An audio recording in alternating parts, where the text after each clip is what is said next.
بسم الله الرحمن الرحيم الحمد لله رب العالمين والصلاة والسلام على أشرف الأنبياء والمرسلين سيدنا مصطفى محمد وعلى آله وأصحابه ومن تمسك بسنته إلى يوم الدين أما بعد. Tukiendelea kubainisha jambo la baadhi ya vijana ambao ni waropokaji mitandaoni kwa kuandika baadhi ya mambo ambayo hawayafahamu ili kuonesha watu kuwa masalafi wako katika njia potevu, na kuposti maneno ya Sheikh Ibn Uthaymeen rahimahullahu ta'ala ambayo ameyataja kwenye sharhu ya al-40 an-Nawawiyya, akizungumzia kijikundi ambacho kinajinasibisha na usalafi, kikawa kinawaita wapotevu wenye kuwa katika haki na kushabikia watu katika batil. Na vile vile kikundi hicho kama gisi Sheikh alivyozungumza kwenye liqa'ul bab al-maftuh kwa hakilingani katika umoja wa haki, hakilingani pia katika umoja wa haki. Sasa vijana hao ambao labda ufahamu wao ni mchache wakawa wameposti ili kuonesha watu kuwa hilo kundi limekusudiwa masalafi, lakini tumeyabainisha maneno ya Ibn Uthaymeen na tukaleta taaliq ya Sheikh Abdul Aziz Al-Rais kuhusu maneno ya Sheikh Ibn Uthaymeen rahimahullahu ta'ala, na bila shaka yameeleweka kwa mwenye kutaka kuelewa, kwa sababu hatutaki kumuingiza mtu, bali tulipoona maneno yale ya Sheikh Ibn Uthaymeen tukiyachunguza tumekuta kuwa yanawahusu hao ambao wanajinasibisha na usalafi huku wakishabikia mashekhe wao katika batil na mengine. Sasa mimi nitaleta jambo limoja la Sheikh Ibn Uthaymeen rahimahullahu ta'ala ambalo jambo hilo lipo sambamba na salafu salih misimamo yao. Kwanza mbele kuleta kauli ya al-Allama Ibn Uthaymeen rahimahullahu ta'ala, napenda kuleta kauli ya al-Imam al-Baghawi rahimahullah ambaye ameyataja katika Sharh Sunna. Anasema Imam al-Baghawi rahimahullahu ta'ala, wa fihi dalil ay hadithu Ka'b ibn Malik, katika hadithi ya Ka'b ibn Malik ndani yake kuna dalili. Tunatambua sote hadithi ya Ka'b ibn Malik kwenye kisa cha vita vya Tabuk. Katika watu ambao hawakuhudhuria vita vya Tabuk alikuwemo yeye na wengine, na yalojiri katika kisa hicho yanajulikana mpaka Mtume alayhi salatu wasalam akawatenga kwa muda takriban siku 50, amewatenga mpaka iliposhuka toba. Kwa hiyo katika hadithi hii ambayo Mtume sallallahu alayhi wasallam alipowatenga maswahaba hao ambao kuhudhuria kwenye vita vya Tabuk, anasema al-Imam al-Baghawi rahimahullahu ta'ala, wa fihi dalil ay hadith Ka'b ibn Malik ala anna hijran ahli al-bid'i ala at-ta'bid. Katika hadithi hiyo kuna dalili kuwa kuwahama watu wa bid'a ni jambo la milele, bimaana unawahama milele, jambo la kuendelea. Wa kana Rasulullah sallallahu alayhi wasallam khafa ala Ka'b wa ashabihi an-nifaq hina takhallafu anil khuruj ma'ahu. Kwa hiyo Mtume sallallahu alayhi wasallam alikuwa anahofia kwa Ka'b pamoja na jamaa zake nini? Unafiki, kipindi hawakuhudhuria kwenye vita vya Tabuki, kipindi hawakuenda pamoja na Mtume kwenye vita vya Tabuki. Fa amara bihijranihim, Mtume alayhi salatu wasalam akaamrisha maswahaba kuwahama hawa maswahaba ambao hawakuhudhuria vita vya Tabuki, ila an anzala Allah taubatahum, mpaka pale ambapo Allah aliposhusha toba yao. وعرف رسول الله صلى الله عليه وسلم براءتهم, na Mtume alayhi salatu wasalam akatambua jambo hilo kuwa tayari wameshasamehewa, wameshawekwa mbali na ile kosa ambalo walikuwa nayo. Mtume alayhi salatu wasallam akametambua hilo jambo. Kwa anasema al-Imam al-Baghawi rahimahullah ta'ala, waqad madat as-sahaba. Sikiliza maneno hapa, ndo mahali shahidi nafataka. Waqad madat as-sahaba wat-tabi'una wa atba'uhum wa ulama'u as-sunnah ala hadha mujmi'in muttafiqin ala mu'adati ahli al-bid'ah aw ahli al-bid'ati wa muhajaratuhum au muhajaratihim. Kwa hiyo imepita kwa maswahaba na tabi'una na wale ambao waliwafuata hao tabi'una na wanazuoni wote wa sunna wamekubaliana katika hilo, au wamekubaliana katika jambo la kuwafanyia uadui watu wa bid'a na kuwahama. tizama maneno waqad madat as-sahaba wat-tabi'una wa atba'uhum wa ulama'u as-sunnah, bimaana hii ni ijma' ya masahaba, ni ijma' ya tabi'una, ni ijma' ya atba'u tabi'ina, ni ijma' ya wanazuoni wote wa sunna kuwahama, kuwafanyia uadui watu wa bid'a na kuwahama. Hii ndio njia ya salafu salih kuanzia masahaba, na hii njia hautoikuta isipokuwa utaikuta kwa masalafi. Hawa masalafi hawa ambao nyinyi mnawatuhumu kivingine, ndio utakutana wanawadui kwa watu wa bid'a, ndio utakutana wanawahama watu wa bid'a. Sasa tumtazame Sheikh Ibn Uthaymeen rahimahullah ta'ala. Je, yuko pamoja na nyinyi ambao mna mlolongo wa bid'a? Na mlolongo wenu ni utaje katika mlolongo wenu? Tazama, Sheikh wenu mkubwa nyinyi ni Nuruddin Kishki, ndio Sheikh wenu mkubwa Allama, ambaye akija Burundi mnamshabikia kama tulivyoona kule kwenye maneno ya Ibn Uthaymeen. Hicho kijikundi kinashabikia watu katika batil. Tuchukue silsila ya huyu Kishki. Huyu alikuwa kwa maibadhi na akawasifu maibadhi, na jambo hili linajulikana kwa kila mtu labda mshabiki. Huyu Kishki alifanya daura na kushirikiana na Mziwanda, nani asemjua kuwa ni sufi ambaye anapiga vita sunna. Huyu Kishki ameshirikiana na Izuddin. Nani asiyemjua kuwa Izuddin ni sufi ambaye anapiga vita sunna, mpaka akaweka kuzungumza kuwa wao wanampenda mtume kuliko hata maswahaba. Huyu Izuddin nani asiyemjua? Ameshirikiana na Nuruddin Kishki. Nuruddin Kishki akaja mpaka Burundi, anashirikiana na wanani? Na huyu kijana mropokaji huyu. Yeye mwenyewe Kishki anapokuja huko Burundi, akishaweka kile kijitangazo pale, shekhe fulani, maana anapenda sana kuitwa shekhe, wakamuita shekhe fulani, atakuwa kwenye kongamano ambayo inasema kadha kadha, utamkuta yuko pale. Huyu anazunguka, ukirudi mpaka kule Kenya anakutana na wengine kule, mpaka wanakwenda kwa kina Aweso. Sheikh yani mlolongo umo sufi, maibadhi, ashaira, mlolongo mmoja mpaka na hawa, na huyu kijana mropokaji akiwemo. Kwa wao na watu wa bid'a ni kukumbatiana, hakuna kuambiana makosa, hamna. Hawaambiani makosa. Ingekuwa wanakusanyika basi waambiane makosa yao, lakini kongamano zao na ndaga ile mada ambayo haitowachonganisha, kila mmoja abaki mya kwake.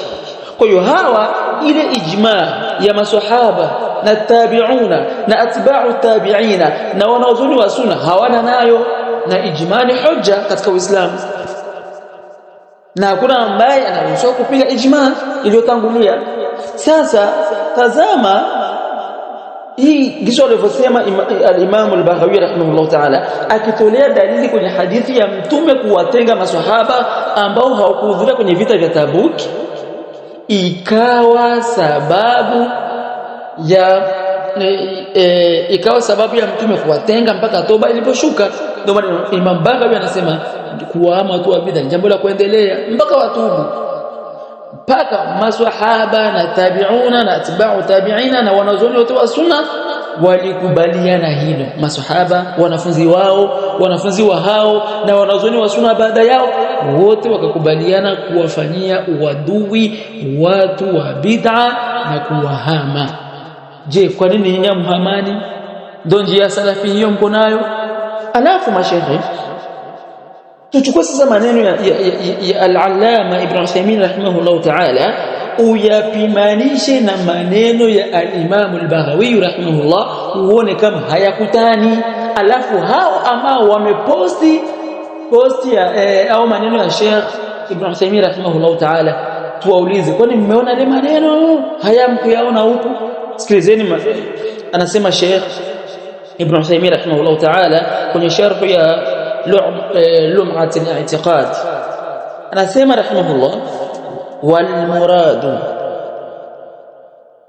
bihijran ahli al-bid'ah al-ibti'ad anhum wa tarku mahabbatihim, makusudio ya kuwahama watu wa bid'a ni kujiweka mbali na wao na kuacha kuwapenda. Uni nani? Ibn Uthaymeen rahimahullah. Sawa, sio kuacha kuwapenda tu, wa muwalatihim, na kuacha kuwanusuru, wasalami alaihim, na kuacha kuwatolea salamu. Uni Sheikh Ibn Uthaymeen rahimahullah ta'ala. Wa ziyaratihim, na kuacha kuwafanyia ziara, wa iyadatihim, na kuacha kuwafanyia ziara kipindi wanaumwa. Uni Sheikh Ibn Uthaymeen rahimahullah. Wa nahwi dhalika, na mfano wa hayo. Kisha Sheikh alipomaliza kuzungumza maneno haya, sikiliza maneno ya Sheikh Ibn Uthaymeen rahimahullah.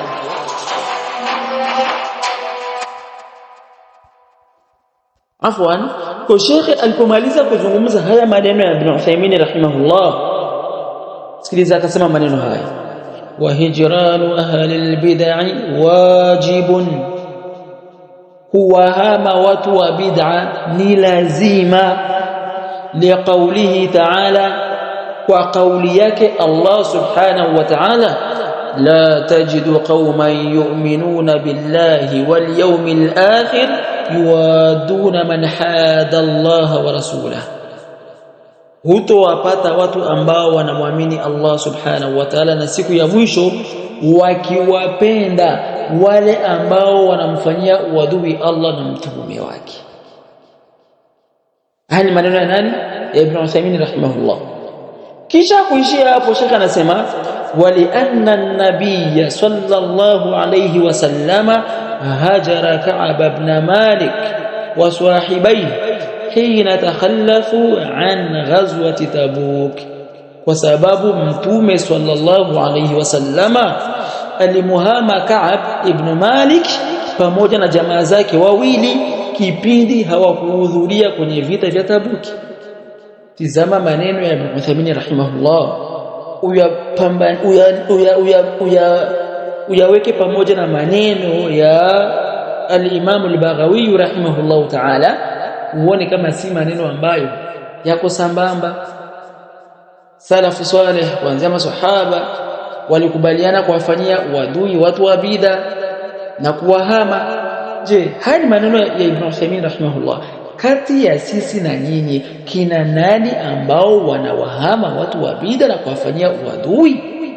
Ni mwatajamu mlolongo wenu, unaanzia kwa maibadhi, unakwenda mpaka kwa Mziwanda, kwa Izudini, unakuja mpaka hapa Burundi, unazunguka unakwenda Kenya, unakwenda kwa Mubarak Aweso mpaka kwenda kule. Mtuambie kama Mubarak Aweso ni mtu wa sunna tujue. Tuambieni kama Mziwanda ni mtu wa sunna tujue. Tuambieni kama Izudini yule wa Kenya ni mtu wa sunna tujue. Na kama si ni watu wa sunna, mtu hakikishie kuwa masufi ni watu wa sunna. Kama Mubarak Aweso ni mtu wa sunna, mtu hakikishie kuwa Ash'ari ni watu wa sunna. Kama huyu nani Mziwanda ni mtu wa sunna, mtu hakikishie kuwa Mziwanda ni mtu wa sunna, masufi ni watu wa sunna. Na kama si watu wa sunna, mtuambie kwa nini hamuwatengi, mnashirikiana katika da'wa? Majibu watu tunayataka. Afu mtuambie, je, nyinyi mnamfuata Ibn Uthaymeen rahimahullahu ta'ala au nyinyi mnafuata yale makubaliano ya maswahaba ya kuwatenga watu wa bid'a na kuwafanyia uadui? Je, nyinyi mnafuata yale makubaliano ya maswahaba, mnafuata yale makubaliano ya wanafunzi wa maswahaba ambao ni tabi'una ya kuwatenga na kuwafanyia uadui watu wa bid'a? Je, mnafuata makubaliano ya atba'u tabi'ina ya kuwafanyia uadui na kuwatenga watu wa bid'a? Je, mnafuata makubaliano ya wanaozoni wa sunna ya kuwatenga watu wa bid'a na kuwafanyia uadui? Mtupe majibu. Kumbuka katika ile maneno ya Ibn Uthaymeen ambayo mliyaposti kule na ile ambayo tumesoma kwenye liqa'ul bab al-maftuh, Ibn Uthaymeen rahimahullah amesema masalafi wote walikuwa wanalingania umoja wa kitabu na sunna. Bimaana kile kijikundi cha hizbi salafi ambacho alichokitaja Sheikh Ibn Uthaymeen chenyewe hakilinganii umoja wao sio wa kitabu na sunna. Sasa mtuambie kama huo umoja wenu wa kuanzia kwa maibadhi kwenda kwa Kishki, kwenda kwa Mziwanda, kwenda sijui kwa Izudini, kwenda mpaka kwa Kenya huko kwa Mubarak Aweso na kuzunguka na nyinyi hapa Burundi mnakuwa mbuka katika ile makongamano, mtuambie kama huyo umoja wenu ni umoja wa kitabu na sunna, ili tuone kama kile kijikundi ambacho Sheikh Ibn Uthaymeen alichokizungumzia kama sio nyinyi. Lakini wallahi nahakikisha kwa umoja wenu sio umoja wa kitabu na sunna. Na kama nyinyi huyo umoja nimewatajia, unaanza ni huko unakuja mpaka Mlolongo, makongamano yenu hivyo mnajichanga changa. Sasa tuambie huyo ndo umoja ambao umelinganiwa? Na kama sio huo umoja ambao umelinganiwa, je, hamuoni kama yale maneno ya Ibn Uthaymeen kile kijikundi kinajinasibisha na usalafi alafu akilingania katika umoja wa haki, kile kijikundi ambacho sio kinajinasibisha na usalafi alafu kina hicho kijikundi vile vile kina nani kinashabikia mashaikh wao katika batili, hamjioni kama ni nyinyi? Hivyo hamjioni kama ni nyinyi? Bila shaka ni nyinyi. Kwa mnaposti maneno ambayo yanawarudia nyinyi. Ndio nakwambia kuna umuhimu wa kusoma manhaji. Ukivamia maneno ya Ahlus Sunna, unajipata kaneno kake kamoja kwenye kitabu, ukakimbilia mitandaoni, Sheikh, utaanguka. Wallahi Ibn Uthaymeen rahimahullah ta'ala ni katika wanawazuoni wetu sisi na katika wanawazuoni ambao tunategemea katika maasirin. Sheikh Ibn Uthaymeen rahimahullah, wala usidhani kama Sheikh Ibn Uthaymeen anaweza kuwa na maneno ya kwenda kinyume na salafu salih, wala Sheikh Ibn Uthaymeen anaweza kuwa na maneno ya kwenda kinyume na masalafi. Hauwezi ukayapata. Kwa hii ni kidogo nitakwenda na kubanisheni huyu kijana mropokaji, kwa sababu mtu akishaamua kujiingiza katika kuropoka, basi muoneshe kama huyu mtu kuropoka si vizuri. Fuatilia mambo ya kielimu, hasa masaili ya kiakida na manhaji, fuatilia, kwa sababu bado uko mchanga katika haya, tunakujua. Kwa usitaki kujikuza. Kwa hizi fani zina watu wake. Mambo ya akida, manhaji ni vitu ambavyo vina watu wake. Kwa hiyo usikurupuki, utajikuta umekwenda vibaya. Kwa hii ni machache ambayo nimetaka kuyafikisha, na inshallah tukienda tunapata muda tutakwenda tunamfundisha huyu mropokaji ili apunguze kuropoka. Ajue kama kuzungumza katika dini bila kufikiri au kuposti bila kufikiri, umepata kauli moja mwanazuoni ukaiposti, huko ni kuropoka na kutakudhuru. Kwa tunamwomba Allah subhanahu wa ta'ala atuongoze sote kwa ujumla. Pia tunamwomba Allah atuthibitishe katika njia ya haki. tunamwomba Allah subhanahu wa ta'ala ayuthabbitana ala alkitabi wa sunnah hatta nalqahu wa huwa radin anna. subhanaka Allahumma wa bihamdika nashhadu an la ilaha illa ant nastaghfiruka wa natubu ilaik wa barakallahu fikum.